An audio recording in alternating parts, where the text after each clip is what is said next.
Chapter 11. The Battle. A low howl warned them of the approaching shades. Kai ran back into the light and skidded to a stop. Bard hoped their preparations wouldn't be needed. He dearly hoped Sen wouldn't sing, but that wasn't something he could control. At her discretion, she had placed cedarn trees under the ground to tackle any incoming shades, if they were overwhelmed. Holger stood nearby. Bard was amazed they had been able to convince the man that the shades were a threat, and were coming. At this point, he was past caring what his alternative motive was. It was too much effort to keep guessing. The sunstones were placed around near fires to keep them in their dormant state. Once the fighting began, then they wouldn't have the luxury to light them again. Firelight wasn't as powerful as sunstone, so if it became bad, the people knew to gather between the sunstones. Some mothers were already nearby. Their children kept close in case they needed to run. It reminded Bard of his own childhood, and he dearly hoped he wasn't staring down another disaster. Shades began to line up outside the light, and Bard kept his tokens nearby, but unused. He was sure the people wouldn't take to hearing music, no matter if it saved them. Sen, please, don't ye be doing the fighting. Stay here with us. Some of the women begged Sen to hide herself. Bard looked back as she took the lady's hand in appreciation. Thank you, but I would rather stay by my husband's side, she said, and the women sighed as she let go of Sen's hand. We will be praying the sun's come out soon, the lady said, and the other nodded. Bard came over. We all will, please, keep you and your children safe. Bard noticed them thank him as he took Sen's hand and guided her over. She found a bow and stood near a stockpile of arrows. The arrowheads were coated with flammable materials. A rifle was also nearby with some ammo. Bard was the one who felt the most out of his element here. What? Do you not carry a weapon? Holger snarked as he came over. Sen refrained from looking at him. The man placed his hands on Bard. The sunstones are sufficient, Bard answered. Holger laughed, mocking them. And you call yourself her husband, a man? You should take up arms and defend her like all the other men around here. Why beat her at what she excels in, when I can protect her with my wares? Bard asked. I would rather choose the safest way, than something as limited as my physique. Holger laughed and then looked at Sen. I'll keep you both safe. Just watch, Holger said, and his men gathered around as he moved to the edge of the line of light. He looked at Sen, who turned to Bard. Awfully full of himself, Sen said softly. Bard could see what she meant. He moved about as if it was certain that Sen would fall for him, and leave Bard. Holger glared at him, and Bard shrunk away. He needed to remain the meek traveling merchant that could be walked over with a little force. But Bard did admit that he was excited to see how the man failed to comprehend the dangers of the shades. He thought a bit of humility would do him well. Kai howled once more and the people gathered towards the fires. Holger had insisted the shades would die if they attacked them, so he and those that believed him stand near the front. It was disturbing how many were there. Those that trusted Bard and Ruger's judgment stayed close to the fires, making sure their shadows were trapped within light. Bard froze as he heard a strange howl. It was like the one in his memory. He frantically searched and spotted the 6 blue eyes,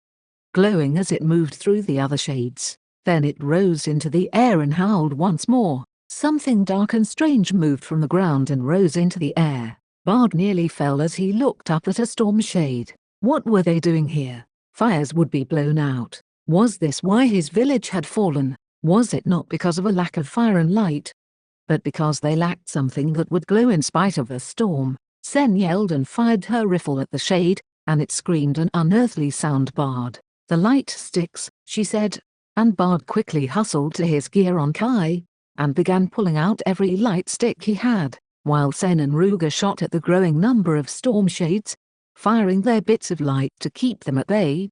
Bard quickly handed the light sticks to the people around the fires. He handed them to one individual, who divided them among the rest. He then moved to hand them to Holger, who grabbed it with a frenzied look. His men wore mixed reactions to the storm shades. Bard showed the people how to break the sticks and cause them to light up. Soon, lights appeared all around the fires. Make sure to stay together. Find shelter and protect yourselves from the dark, Bard shouted between howls. More storm shades gathered and Bard ushered people inside. He handed a few of them fire sticks, and gathered the people as quickly as he could before having some bring in the piles. The insides of the homes could protect them and any fires, but it could also be their undoing. The places were made of stone, a few were made from large boulders and would be the safest, while the others were sketchy. This wasn't the craftsmanship of the catfolk after all, just stones placed on top of each other, placed marvelously, but still. He gathered some sunstones that were vacated and moved them to inside the newly crowded buildings, just as the winds began to pick up. This was a far worse outcome than they had anticipated. As the wind began to howl, Bard searched for Sen. She was being held up by Holger. Bard came over to guide her away, but Holger laughed. "Let me go." Sen's voice rang above the noise. "Bard, Sen," he shouted, letting her know he was there. She looked back over her shoulder, unable to see him right there. He doubted he was strong enough to get her out. But if he used some of his forest craft gear, then maybe. He reached for a fire stick, broke it, and placed it against Holger's hand. Sen screamed with Holger as he let go. Bard scrambled to move her away and got hit square across the head. "Bard!" Sen shouted. "Holger!" Ruger shouted. Bard struggled to keep his wits about as the world blackened around him. He barely heard Sen's voice again, and that helped him to focus. He felt something around him and then heard screams as the shades began their attack. As he gathered his focus and looked about, he realized he was on the ground. What he felt around him was Kai. He heard shots from atop Kai, and the wind began to pick up. Kai turned about and grabbed him by his clothes and pulled him towards a light. Bard barely made out the sight of the blue glowing eyes as it came within the light. Was this shade unable to be harmed from light? Was that how they could get through? Was this shade the one who could destroy light and let the others in? Against the pain of his throbbing head, Bard reached for his token and then heard singing. Incoherently, he tried to twirl the tokens as the glowing eyes came at them. He felt the sound barrier form and the shade howled. As Kai laid him down, he was unable to move the tokens. It was too much effort, but the singing continued. He noticed Sen was coming towards him, off Kai's back, her voice ringing out. Trees sprang up and fought the shades. Seeds grew and ensnared them. She had called on their trump card if all else failed. Had it really fallen so far in such a short time? She knelt next to him, tears streaked across her face, her hair having broken free of their bindings and discarding the color they had put on it. She reached for his hand and then took his tokens, swinging them around. He was sure she had something she wanted to say, but was unable to with this song. The barrier grew once more, and the blue-eyed shade retreated. It somehow managed to stay within the barrier, but not past the light. Did it take both? Bard's head hurt even more, and he closed his eyes, trying to recover. Kai fought near him and Bard could hear the screams of people shouting. One voice got extremely close. "Die." It sounded like Holger. He then heard a loud grunt as the noises of fighting continued. "Die, you dryad."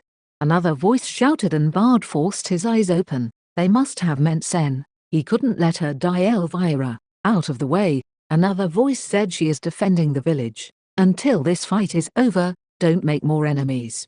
We're being beaten as is," Elvira shouted back. There was some quiet from the humans, but then noises resumed. Bard was unable to pinpoint where these sounds came from. The few things he could tell was that Elvira came and gave him something that tasted awful, but his head hurt less. Sen was still fighting. Kai stayed nearby, and most of the noises stopped when he felt the warmth of the suns.